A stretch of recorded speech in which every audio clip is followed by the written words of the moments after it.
شروع کرتا ہوں اللہ تعالیٰ کے نام سے جو بڑا مہربان اور نہایت ہی رحم کرنے والا ہے۔ نبی کریم صلی اللہ علیہ وسلم نے فرمایا،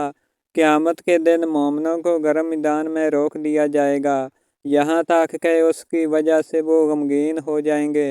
اور صلاح کر کے کہیں گے کہ کاش کوئی ہمارے رب سے ہماری شفاعت کرتا کہ ہمیں اس حالت سے نجات ملتی۔ چنانچہ وہ مل کر حضرت آدم علیہ السلام کے پاس آئیں گے اور کہیں گے کہ آپ انسانوں کے باپ ہیں، اللہ تعالیٰ نے آپ کو اپنے ہاتھ سے پیدا کیا اور آپ کو جنت میں مقام عطا کیا۔ آپ کو سجدہ کرنے کا فرشتوں کو حکم دیا اور آپ کو ہر چیز کے نام سکھائے۔ آپ ہماری شفاعت اپنے رب کے حضور میں کریں تاکہ ہمیں اس حالت سے نجات دے۔ بیان کیا کہ آدم علیہ السلام کہیں گے کہ میں اس لائق نہیں۔ وہ اپنی اس غلطی کو یاد کریں گے جو باوجود رکھنے کے درخت کھا لینے کی وجہ سے ان سے ہوئی تھی اور کہیں گے کہ حضرت نوح علیہ السلام کے پاس جاؤ کیونکہ وہ پہلے نبی ہیں جنہیں اللہ تعالیٰ نے زمین والوں کی طرف رسول بنا کر بھیجا تھا۔ چنانچہ لوگ حضرت نوح علیہ السلام کے پاس آئیں گے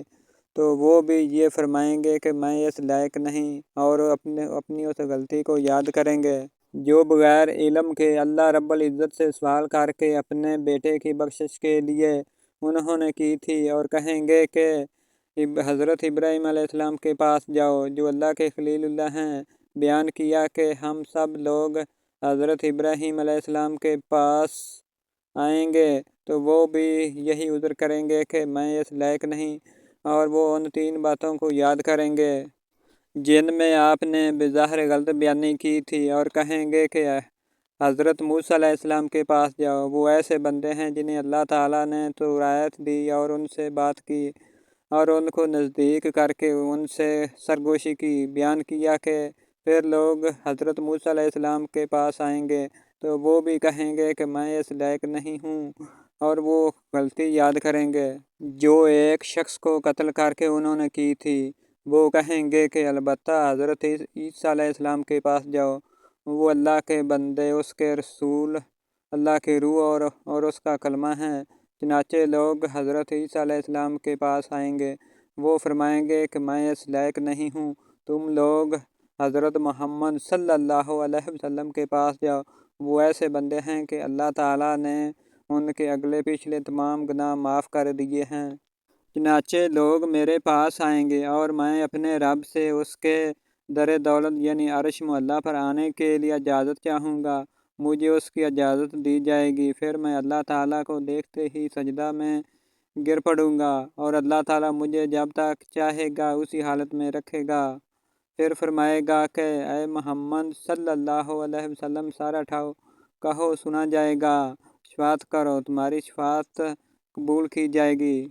مانگو گے دیا جائے گا۔ بیان کیا کہ پھر میں اپنا سر اٹھاؤں گا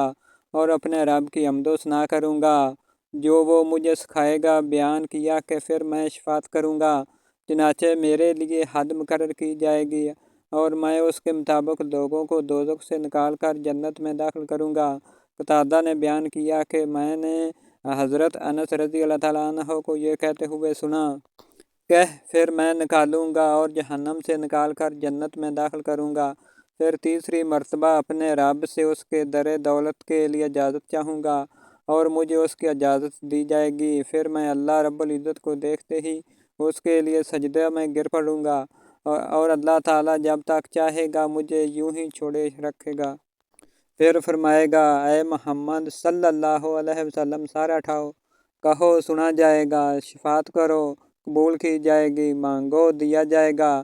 آپ صلی اللہ علیہ وسلم نے بیان کیا کہ میں اپنا سر اٹھاؤں گا اور اپنے رب کی ایسی حمد و ثنا کروں گا جو وہ مجھے سکھائے گا۔ بیان کیا کہ پھر شفاعت کروں گا کہ اور میرے لیے حد مقرر کر دی جائے گی اور میں اس کے مطابق جہنم سے لوگوں کو نکال کر جنت میں داخل کروں گا۔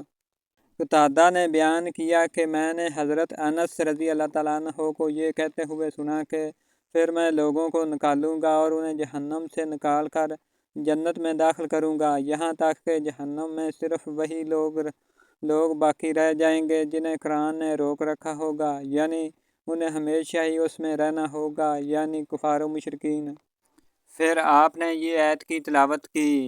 اس کا ترجمہ: قریب ہے کہ آپ کا رب مقام محمود پر آپ کو بھیجے گا۔ فرمایا کہ یہی وہ مقام محمود ہے جس کے لیے اللہ تعالیٰ نے اپنے حبیب صلی اللہ علیہ وسلم سے وعدہ کیا ہے۔ نبی کریم صلی اللہ علیہ وسلم نے فرمایا، 3 آدمی ایسے ہیں جن سے اللہ تعالیٰ قیامت کے دن بات نہیں کرے گا اور نہ ہی ان کی طرف رحمت سے دیکھے گا۔